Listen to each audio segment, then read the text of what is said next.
سبحان الله عدد ما خلق في الأرض سبحان الله عدد ما بين ذلك أعوذ بالله من الشيطان الرجيم بسم الله الرحمن الرحيم نصلي على رسوله الكريم أما بعد فأعوذ بالله من الشيطان الرجيم بسم الله الرحمن الرحيم الرحمن على العرش استوى بارك الله لنا ولكم في القرآن العظيم ونفعنا وإياكم بالآيات والذكر الحكيم শ্রদ্ধেয় সভাপতি হযরত উলামায়ে কেরাম, সম্মানিত সুধী সমাজ, দূর দূরান্ত থেকে আগত সর্বস্তরের মুসলমান ভাইয়েরা আমার ও আমার পর্দানিসীন মা ও বোনেরা, আপনাদের সামনে যে আয়াত তিলাওয়াত করেছি সেটা হলো সূরায়ে তাহা এর ৫ নম্বর আয়াত। এই আয়াতের তাফসীর প্রসঙ্গে গত ২ বছর থেকে আলোচনা চলেছে। এবছরও এই আয়াতটি আপনাদের সামনে তিলাওয়াত করা হয়েছে। কেউ ভাবতে পারেন যে এক আয়াত প্রসঙ্গে এত কথা কেন? তার কারণ হল এই আয়াতকে কেন্দ্র করে কিছু লোক সমাজে একটা ভ্রান্ত মতবাদ ছড়াচ্ছে। সেটা হলো আমাদের শরীরের মতো আল্লাহর শরীর আছে, নাউযুবিল্লাহ। আমাদের হাতের মতো আল্লাহর হাত আছে, আমাদের পায়ের মতো আল্লাহর পা আছে, আমাদের চেহারার মতো আল্লাহর চেহারা আছে। আমরা যেভাবে চেয়ারে বসি আল্লাহ সেইভাবে আরশে বসেন। বুঝে থাকলে বলুন, এগুলি ইসলামের বিশুদ্ধ মতবাদ না ইসলামের নামে ভ্রান্ত মতবাদ? এই ভ্রান্ত মতবাদটা যারা সমাজে ছড়াচ্ছে তারা তাদের ভ্রান্ত মতবাদের পক্ষে সূরায়ে তাহা এর ৫ নম্বর আয়াতকে দলিল হিসাবে পেশ করছে। কারণ এখানে আল্লাহ বলেন, আর রহমানু আলাল আরশি ইস্তাওয়া, দয়াল আল্লাহ আরশে সমাসীন হয়েছেন। সুজা বাংলায় আল্লাহ আরশে আছেন। আল্লাহ আরশে আছেন এই কথা তো কোনো মুসলমান অস্বীকার করে না। প্রশ্ন হলো, শুধু আরশেই আছেন না আরো কোথাও আছেন? সেটা হলো প্রশ্ন। আল্লাহ আরশে আছেন একথা কোনো মুসলমান অস্বীকার করে না, কিন্তু শুধু আরশেই আছেন এই কথা ভুল। আল্লাহ আরশে আছেন কথা সঠিক, কিন্তু আরশেই আছেন কথাটা ভুল। কাজেই এই আয়াতের দ্বারা তাদের ভ্রান্ত মতবাদের দলিল হয় না। তারপরও তারা টানা হেঁচড়া করে গায়ের জুড়েই এই আয়াতের দ্বারা তাদের ভ্রান্ত মতবাদের পক্ষে দলিল পেশ করে চলেছে যে আল্লাহ কোরআনে বলেছেন আল্লাহ আরশে আছেন, আল্লাহ কোরআনে বলেছেন আরশে আছেন, কিন্তু আরশেই আছেন এই কথা আল্লাহ কোরআনের কোথাও বলেন। আমি গতকালও আপনাদেরকে সামান্য বলেছি, এর আগের বছরও বলেছি, আল্লাহ পবিত্র কোরআনের বিভিন্ন আয়াতে আল্লাহ কোথায় আছেন তার বিস্তারিত বিবরণ দিয়েছেন। এক আয়াতে আল্লাহ বলেন,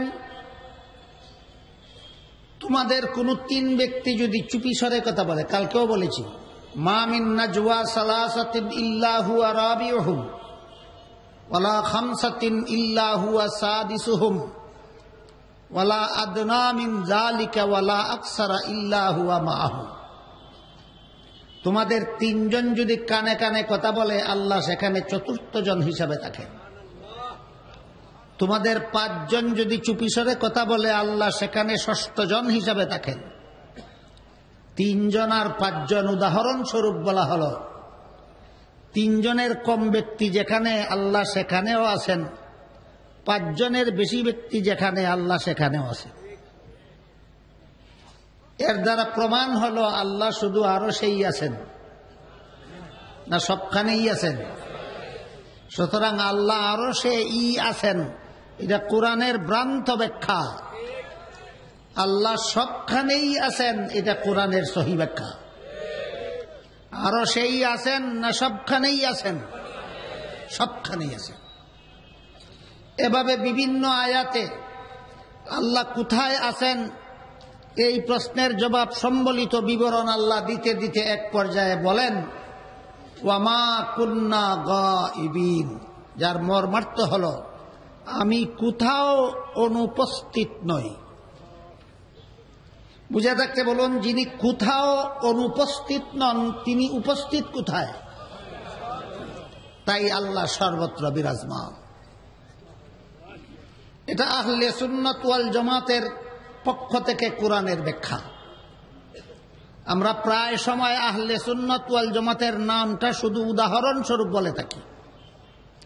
কোরআনের সহি ব্যাখ্যা একমাত্র আহলে সুন্নাত ওয়াল জামাতেই পাওয়া যায়, আর কোন ভ্রান্ত দলের কাছে কোরআনের সহি ব্যাখ্যা পাওয়া যায় না।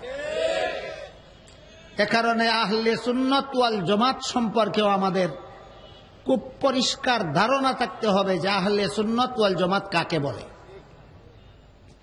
আমি এ ব্যাপারে আপনাদেরকে সামান্য একটু আলোকপাত করতে চাই যে আহলে সুন্নাত ওয়াল জামাত কাকে বলে। তারপরে আমি আপনাদের সামনে তুলে ধরতে চাই এ জাতীয় আয়াত, যে সমস্ত আয়াতের দ্বারা আল্লাহ কোনো সুনির্দিষ্ট জায়গায় আছেন বলে প্রমাণিত হয়, যে সমস্ত আয়াতের দ্বারা আয়াতে আল্লাহর চেহারা কথাটা উল্লেখ করা হয়েছে, যে সমস্ত আয়াতে আল্লাহর হাত আছে বলে উল্লেখ করা হয়েছে, যে সমস্ত আয়াতে বা হাদিসে রসুলের পা আছে বলে উল্লেখ করা হয়েছে, এ সমস্ত আয়াতে এবং হাদিসে আল্লাহর অবস্থান, আল্লাহর অঙ্গ প্রত্যঙ্গ বলতে বিশুদ্ধ ব্যাখ্যা মতে কি বলা হয়েছে, অর্থাৎ আহলে সুন্নাত ওয়াল জামাতের ব্যাখ্যা মতো এই কথাগুলির মর্ম কি, এই প্রশ্নের জবাবটা আমি কিছু পরে আপনাদের সামনে তুলে ধরতে চাই। এর আগে একটা পরিষ্কার ধারণা দিতে চাই যে আসলে আহলে সুন্নাত ওয়াল জামাত কাকে বলে। তার কারণ আমাদের সমাজে কিছু লোক আছে যারা জীবনভর অসংখ্য অগণিত বেদাতি কর্মকাণ্ডে লিপ্ত থাকে, অথচ নাম ধারণ করে তাকে আহলে সুন্নাত ওয়াল জামাত। এই বেদাতি দলের সুন্নি নাম ধারণের দুঃখাত থেকে আপনাদের ঈমান আমল হেফাজত করার স্বার্থেই আসলেই আহলে সুন্নাত ওয়াল জামাত কাকে বলে এই প্রশ্নের সুস্পষ্ট জবাব আপনাদের সকলের মনে মনে জানা থাকা দরকার। আর কিছু লোক সাহাবায়ে কেরামের জামাতকে আদর্শ মাপকাঠি না মেনে নিজেদেরকে জামাত নামে আখ্যায়িত করে, অথচ আহলে সুন্নাত ওয়াল জামাতের অর্থই হল নবীর সুন্নতের অনুসারী এবং সাহাবায়ে কেরামের জামাতের অনুসারী। বেদাতের অনুসারী যেমন কখনো আহলে সুন্নত হতে পারে না, ঠিক তেমনি ভাবে সাহাবায়ে কেরামের জামাতকে যারা সত্যের মাপকাঠি মানে না, এরা কখনো আহলে সুন্নাত ওয়াল জামাত হতে পারে না। কোন দলের নামের মধ্যে জামাত শব্দ জুড়ে দিলেই যদি আহলে সুন্নাত ওয়াল জামাত হওয়া যেত, তাহলে কাদিয়ানীরাও আহলে সুন্নাত ওয়াল জামাত হয়ে যেত। কারণ কাদিয়ানীরাও নিজেদের নাম দিয়েছে আহমদিয়া মুসলিম জামাত। বলুন, এই জামাত কি সেই জামাত? তাহলে দলের নামে জমাত শব্দ জুড়ে দিলেই আহলে সুন্নাত ওয়াল জামাত হয় না সাহাবায়ে কেরামের জমাতকে সত্যের মাপকাঠি মানলে আহলে সুন্নাত ওয়াল জামাত হয়? নবীর সুন্নতকে যারা সত্যের মাপকাঠি মানে, সাহাবায়ে কেরামের জমাতকে যারা সত্যের মাপকাঠি মানে, প্রকৃত অর্থে তাদেরকেই আহলে সুন্নাত ওয়াল জামাত বলা হয়। কোন সত্য এই কথাটা অস্পষ্ট, তাও সুস্পষ্ট হওয়া দরকার। এজন্য আমি ব্যাপারটা খোলাখালাভাবে আপনাদের সামনে ব্যক্ত করতে চাই। এই আলোচনার মাধ্যমে অনেক জরুরি কথা আপনাদের সামনে পেশ করা হবে। তাই আমি আলোচনা শুরু করার আগেই আপনাদেরকে অনুরোধ করে বলতে চাই, কথাগুলি যেন মনোযোগ সহকারে শোনার চেষ্টা করেন, বুঝার চেষ্টা করেন, স্মরণ রাখার চেষ্টা করেন। যদি কেউ মনে করেন যে সব কথা মনে থাকবে না, তাহলে হয়তো খাতা কলমে লিখে রাখার চেষ্টা করবেন। যদি কারো সাথে খাতা কলম না থাকে, প্রায় সকলের পকেটেই তো একটা করে মোবাইল থাকে, রেকর্ড করে রাখার চেষ্টা করবেন। তাও যদি না পারেন, পরবর্তীতে খাদিমুল কোরআন পরিষদের সাথে যোগাযোগ করবেন, আপনাদেরকে অডিও রেকর্ড আপনাদেরকে সরবরাহ করার চেষ্টা করা হবে। যে কোনো যুগের, যে কোনো দেশের, যে কোনো মানুষ মুমিন মুসলমান বলে গণ্য হওয়ার জন্য মৌলিকভাবে 6টা কথা বিশ্বাস করতে হয়। 6টা কথা বিশ্বাস করলে যে কোনো যুগের, যে কোনো দেশের, যে কোনো মানুষ মুমিন মুসলমান বলে গণ্য হয়। বুঝুন, স্মরণ রাখুন, কতটা কথা বিশ্বাস করলে কোনো একজন মানুষ মুমিন মুসলমান বলে গণ্য হয়? 6টা কথা। এই 6টা কথা কুরআন এবং হাদিসের বিভিন্ন আয়াতে এবং রাসূলের বিভিন্ন হাদিসে বিক্ষিপ্ত অবস্থায় বর্ণিত হয়েছে। কুরআনের বিভিন্ন আয়াতে এই 6টা কথার উল্লেখ আছে, রাসূলের বিভিন্ন হাদিসে এই 6টা কথার উল্লেখ আছে। সাধারণ মুসলমান যারা কুরআন হাদিসের শিক্ষা গ্রহণ, নিয়মিত শিক্ষা গ্রহণ করেন না, এক কথায় যারা মাদ্রাসায় লেখাপড়া করেন না, তাদের জন্য কোরআন শরীফের কোন কোন আয়াতে 6টা কথা আছে, রাসূলের কোন কোন হাদিসে 6টা কথা আছে, খুঁজে বের করা কি সম্ভব? সম্ভব নয়। তাহলে একজন সাধারণ মানুষ এই 6 কথা পাবে কোথায়, আর মুমিন মুসলমান হবে কিভাবে? এই সমস্ত সাধারণ মানুষের সুবিধার জন্য আহলে সুন্নাত ওয়াল জামাতের উলামায়ে কেরাম কুরআন হাদিস থেকে 6টি কথা চয়ন করে একটি কলেমার ভিতরে ঢুকিয়ে দিয়েছে। কলেমাটার নাম ঈমানে মুফাসসাল। কলেমাটার নাম ঈমানে মুফাসসাল। আমানতু বিল্লাহি ওয়া মালাইকাতিহি ওয়া কুতুবিহি ওয়া রুসুলিহি ওয়াল ইয়াউমিল আখিরি ওয়াল কদরি খাইরিহি ওয়া শাররিহি মিনাল্লাহি তাআলা ওয়াল বাসি বাদাল মাউত। আমার ছোটবেলায় দেখেছি প্রায় প্রতি গ্রামে গ্রামে মুসলমানদের বাচ্চাদেরকে মক্তবে শিক্ষা দেওয়া হতো। সেখানে এই সমস্ত কলেমা কালাম সমস্ত মুসলমান ছেলে মেয়েদেরকে শিক্ষা দেওয়া হতো। মুসলমান ছেলে মেয়েদেরকে এই সমস্ত ইসলামের মৌলিক শিক্ষা থেকে বঞ্চিত করার জন্য বর্তমান সমাজের কিছু জ্ঞান পাপী সুপরিকল্পিতভাবেই সকালবেলায় ভিন্ন রকম শিক্ষা ব্যবস্থা চালু করেছে, যেন মুসলমানের বাচ্চারা ঈমান আকীদা শিক্ষা করার সুযোগ থেকে বঞ্চিত থাকে। এ ব্যাপারেও আপনাদের সতর্ক হওয়া দরকার। সকালবেলায় মক্তবে মুসলমানের বাচ্চাদেরকে যে সমস্ত কলেমা শিক্ষা দেওয়া হতো, এর মধ্যে প্রথম কলেমা ছিল লা ইলাহা ইল্লাল্লাহু মুহাম্মাদুর রাসূলুল্লাহ। এই কলেমার সামান্য ব্যাখ্যা রয়েছে দ্বিতীয় কলেমায়, সেটা হলো কলেমায়ে শাহাদাত আশহাদু আল্লা ইলাহা ইল্লাল্লাহু ওয়াহদাহু লা শারীকা লাহু ওয়া আশহাদু আন্না মুহাম্মাদান আবদুহু ওয়া রাসূলুহু। কলেমায়ে শাহাদাতের আরো কিছু ব্যাখ্যা পাওয়া যায় ঈমানে মুজমালে। আমানতু বিল্লাহি কামা হুয়া বিআসমাইহি ওয়া সিফাতিহি ওয়া কাবিলতু জামিয়া আহকামিহি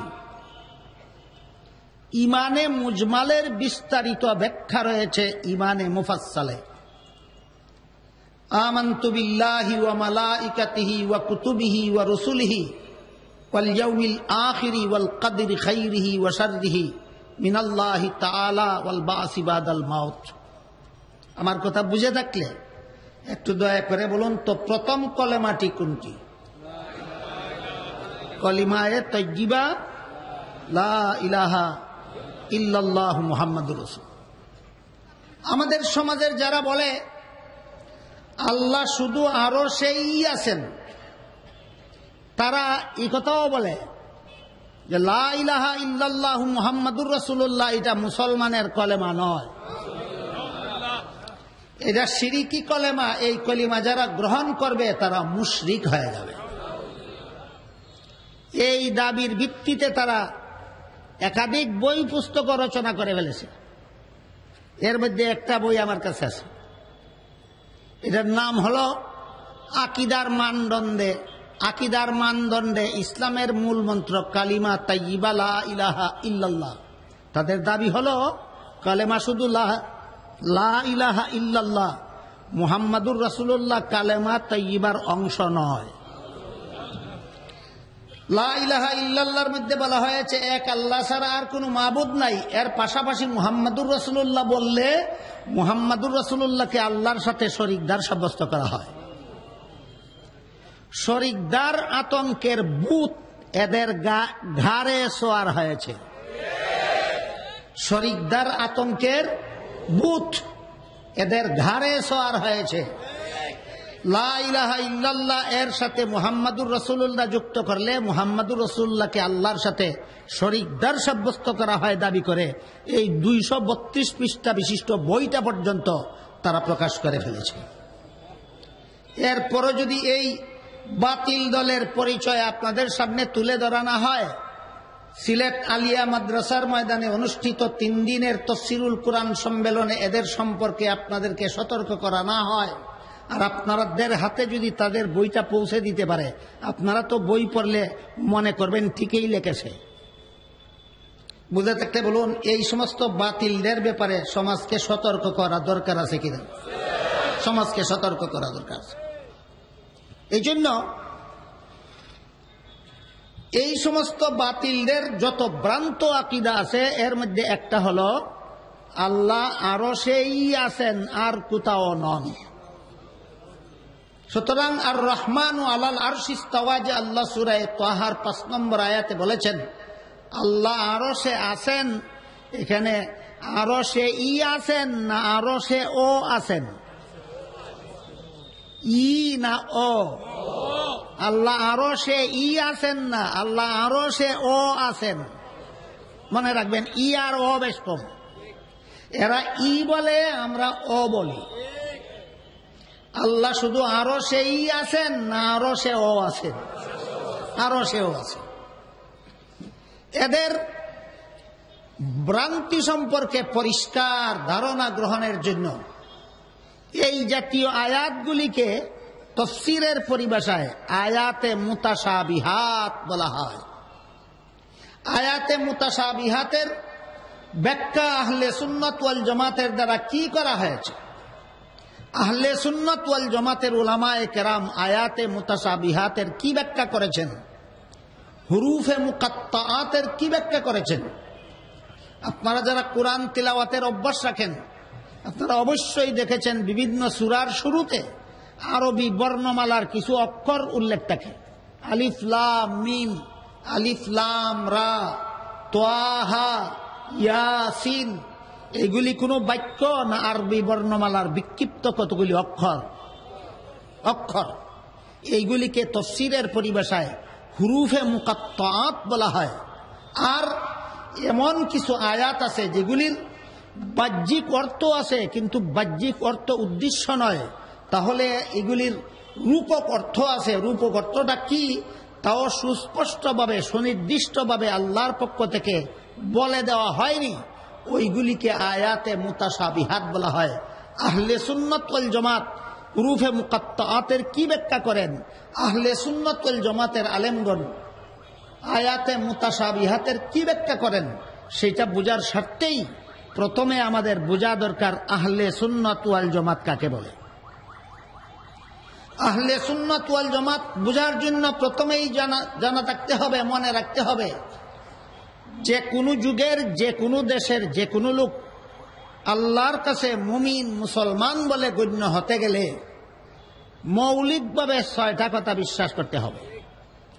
স্মরণ রাখবেন, 6টা কথা কোরআনের বিভিন্ন আয়াতে বিক্ষিপ্ত অবস্থায় আছে, 6টা কথা রাসূলের বিভিন্ন হাদিসে বিক্ষিপ্ত অবস্থায় আছে। আহলে সুন্নাত ওয়াল জামাতের উলামায়ে কেরাম সেই বিক্ষিপ্ত আয়াতগুলি থেকে, বিক্ষিপ্ত হাদিসগুলি থেকে 6টা কথা একটা কলেমার অন্তর্ভুক্ত করে দিয়েছেন, যেন যে কোনো সরল সহজ মানুষ, যে কোনো সাধারণ মানুষ, যে কোনো অশিক্ষিত মানুষও এই 6টা কথা সহজে পাইতে পারে এবং বিশ্বাস করে মুমিন মুসলমানের অন্তর্ভুক্ত হতে পারে। যে কলেমার ভিতরে 6টি কথা উল্লেখ করে দেওয়া হয়েছে, কলেমাটির নাম ইমানে মুফাসসাল। কলেমাটার নাম হলো ইমানে মুফাসসাল। কলেমাটা হলো আমানতু বিল্লাহি ওয়া মালাইকাতিহি ওয়া কুতুবিহি ওয়া রুসুলিহি ওয়াল ইয়াউমিল আখিরি ওয়াল কদরি খাইরিহি ওয়া শাররিহি মিনাল্লাহি তাআলা ওয়াল বাসি বাদাল মাউত। এর শব্দার্থ আমি আপাতত বলতে যাচ্ছি না, মর্মার্থটা হলো আমি আল্লাহকে বিশ্বাস করলাম, আমি আল্লাহর ফেরেশতাগণ বিশ্বাস করলাম, আমি আল্লাহর নাজিলকৃত আসমানি কিতাবগুলি বিশ্বাস করলাম, আমি আল্লাহর প্রেরিত নবী রাসূলগণকে বিশ্বাস করলাম, আমি আল্লাহর নির্ধারিত তকদির, যাকে বাংলায় ভাগ্য তালিকা বলা হয়, আল্লাহর নির্ধারিত তকদির বিশ্বাস করলাম। কত নম্বরে? 5 নম্বরে। 6 নম্বরে আমি পরকাল বিশ্বাস করলাম। আমি আবারও বলছি, আপনারা শুনুন, বুঝুন, স্মরণ রাখুন। মনে করেন স্মরণ থাকবে না, লিখে রাখার চেষ্টা করুন। লিখে রাখার সুযোগ সুবিধা নাই, রেকর্ড করার চেষ্টা করুন। তাও যাদের সুযোগ নাই তারা খাদিমুল কোরআন পরিষদের সাথে পরবর্তীতে যোগাযোগ করলে আমার এই বক্তব্যের অডিও রেকর্ড আপনাদেরকে পৌঁছে দেবেন ইনশাআল্লাহ। যে 6টা কথা বিশ্বাস করলে যে কোনো যুগের যে কোনো দেশের যে কোনো মানুষ মুমিন মুসলমান বলে গণ্য হয়। 6টা কথা আছে ইমানে মুফাসসালে। ইমানে মুফাসসালের মর্মার্থ হলো আমি 1 নম্বরে আল্লাহকে বিশ্বাস করলাম, 2 নম্বরে আল্লাহর ফেরেশতাগণ বিশ্বাস করলাম, 3 নম্বরে আল্লাহর নাজিলকৃত আসমানি কিতাবগুলি বিশ্বাস করলাম, 4 নম্বরে আমি আল্লাহর প্রেরিত নবী রাসূলগণকে বিশ্বাস করলাম, 5 নম্বরে আমি আল্লাহর নির্ধারিত তকদির বিশ্বাস করলাম, 6 নম্বরে আমি পরকাল বিশ্বাস করলাম। এইভাবে নম্বর ওয়ার হিসাবে যদি আপনারা স্মরণ রাখতে পারেন তাহলে সামনের কথাগুলি বুঝতে আরো সহজ হবে।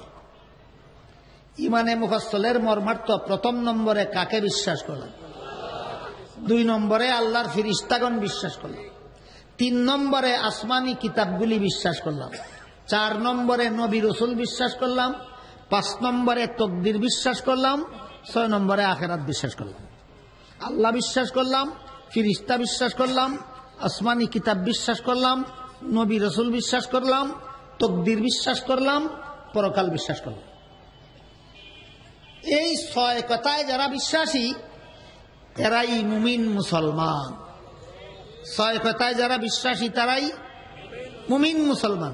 6 কথার কোন একটি কথা যদি কেউ বিশ্বাস করে না সে আর মুমিন মুসলমান থাকে না। কেউ যদি বলে আমি আল্লাহ বিশ্বাস করি না সে বেঈমান হয়ে যাবে। কেউ যদি বলে আমি ফেরেশতা বিশ্বাস করি না কাফের হয়ে যাবে। কেউ যদি বলে আসমানি কিতাব বিশ্বাস করি না কাফের হয়ে যাবে। কেউ যদি বলে নবী বিশ্বাস করি না কাফের হয়ে যাবে।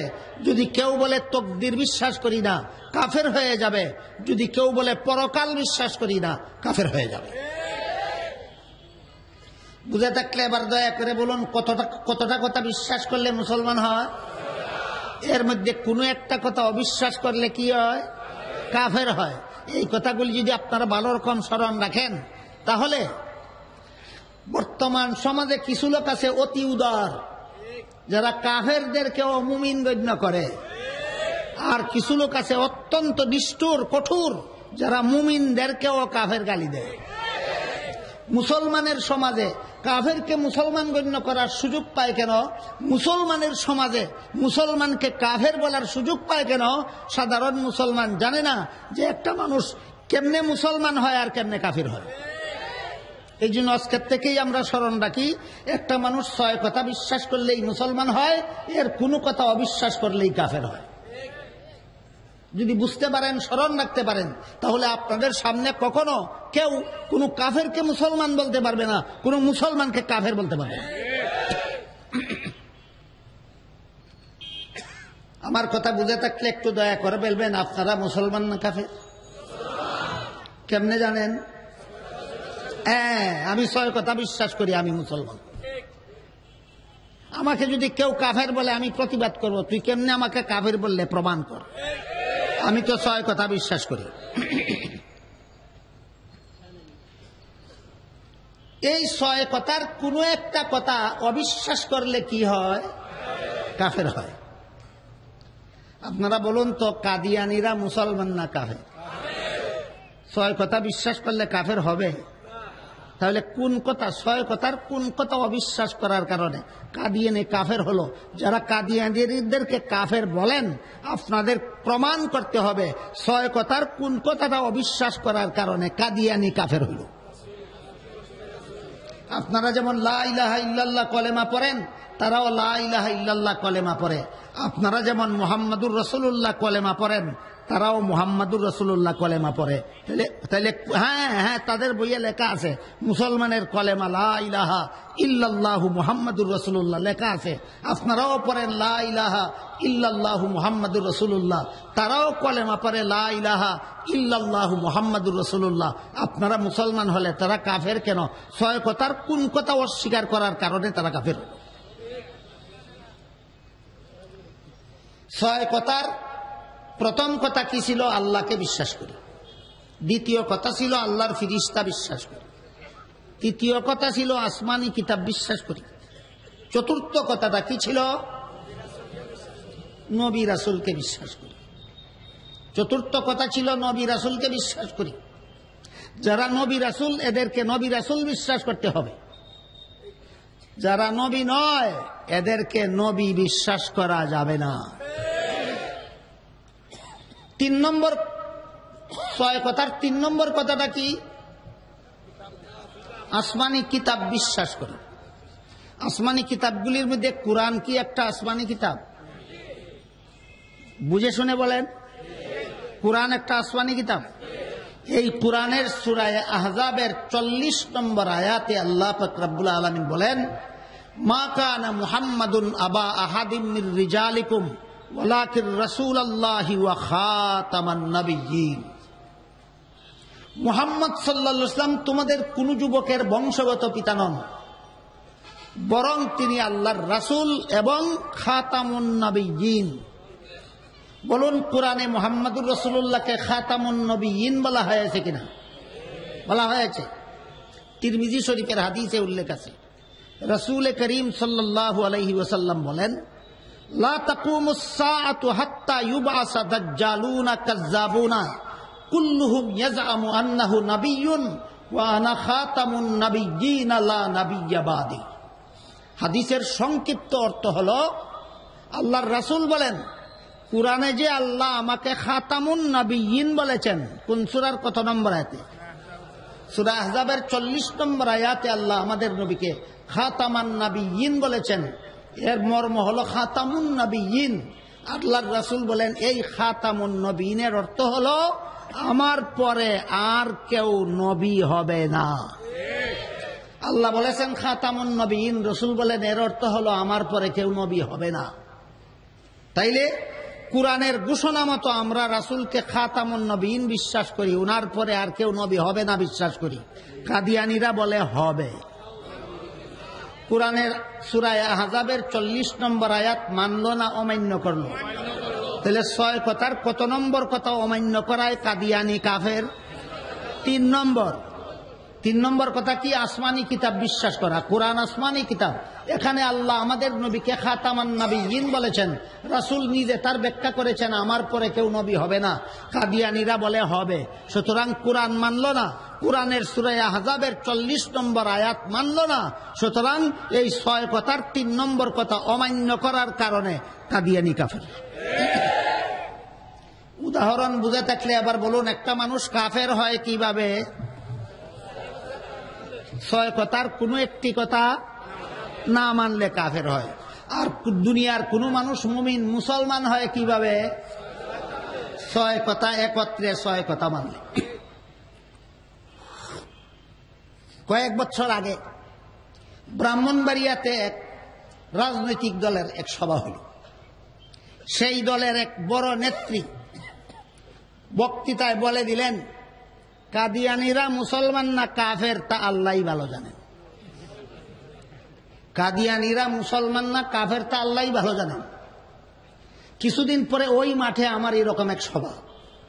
সেই সভায় লিখিতভাবে আমাকে প্রশ্ন করা হলো যে কেউ যদি বলে কাদিয়ানীরা মুসলমান না কাফের তা আল্লাহই ভালো জানেন, তাহলে এই ব্যাপারে আপনি কি বলেন? আমি বললাম, এই ব্যাপারে আমি বলি, যেই নেত্রী বলেছে কাদিয়ানীরা মুসলমান না কাফের আল্লাহই ভালো জানেন, সেই নেত্রীটাও মুসলমান না কাফের আল্লাহই ভালো জানেন।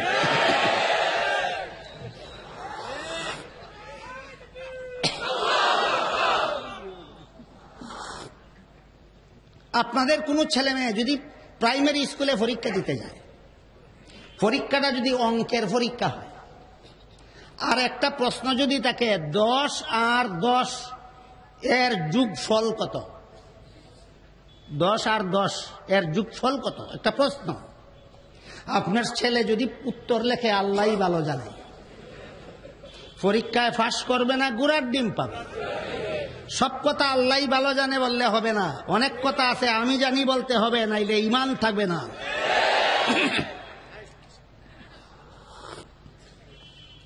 10 আর 10 এর যোগফল কত আল্লাহই ভালো জানে, লেখলে পরীক্ষা পাস করবে না, গুড়ার ডিম পাবে। ঠিক তেমনি ভাবে কাদিয়ানীরা কাফের না মুসলমান আল্লাহই ভালো জানে, যে বলবে তার ঈমানের কুটায় গুড়ার ডিম ছাড়া কিছু নাই।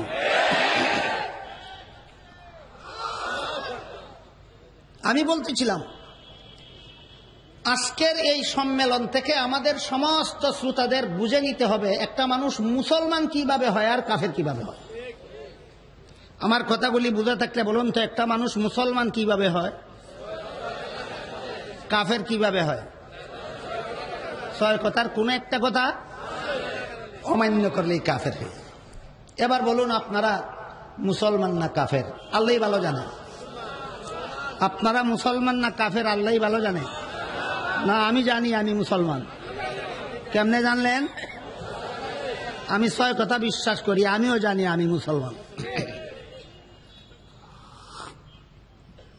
এবার শুনুন, হাদিস শরীফে উল্লেখ আছে, হযরত রাসূল করিম সাল্লাল্লাহু আলাইহি ওয়াসাল্লাম বলেন, তাফাররাকাত বানু ইসরাঈল আলা 72 মিল্লাহ কুল্লুহুম ফিন নারি ইল্লা ওয়াহিদা ক্বালু মা হিয়া ইয়া রাসূলুল্লাহ ক্বালা মা আনা আলাইহি ওয়া আসহাবি আও কামা ক্বালা আলাইহিস সালাতু ওয়াস সালাম। হাদিসের সিহাসিত্তার বিভিন্ন কিতাবে হাদিসটা সামান্য শব্দগত তারতম্যের মাধ্যমে একই অর্থবোধক এই হাদিসটা হাদিসের বিভিন্ন কিতাবে উল্লেখিত আছে। এই হাদিসের মর্মার্থ হল, আল্লাহর রাসূল বলেন, ইহুদিরা ধর্ম নিয়ে দলাদলি করে 71 দলে বিভক্ত হয়েছে, খ্রিস্টানেরা ধর্ম নিয়ে দলাদলি করে 72 দলে বিভক্ত হয়েছে, আর আমার উম্মতেরা অর্থাৎ মুসলমানেরা ধর্ম নিয়ে দলাদলি করে 73 দলে বিভক্ত হবে। ইহুদি হয়েছিল 71 দল, খ্রিস্টান হয়েছিল 72 দল, আর আমাদের নবীর মুসলমান উম্মতেরা হবে 73 দল। কাফেরদের 73 দল না মুসলমানদের 73 দল? মুসলমানদের 73 দল, মনে রাখবেন, ভুলে যাবেন না। এরপরে আল্লাহ রাসূল বলেন, এই 73 দলের আমার উম্মত মুসলমানের 73 দলের 72 দল মুসলমান হবে জাহান্নামী, 1 দল মুসলমান হবে জান্নাতি। এবার বুঝে থাকতে বলুন, মুহাম্মদুর রাসূলুল্লাহর মুসলমান উম্মতের কত দল জাহান্নামী? আর কত দল জান্নাতি? এবার একটু বুঝে শুনে জবাব দিতে হবে। আল্লাহই ভালো জানেন বললে হবে না। 72 দল মুসলমান জাহান্নামী হবে 6 কথায় অবিশ্বাসী হওয়ার কারণে। 6 কথায় অবিশ্বাসী হওয়ার কারণে মুসলমান হয়। 72 দল মুসলমান জাহান্নামী হবে, এর মানে কি 6 কথায় অবিশ্বাসী না বিশ্বাসী? 6 কথায় বিশ্বাসী বলেই তো মুসলমান। একদল জান্নাতি, এরাও 6 কথায় বিশ্বাসী বলেই মুসলমান।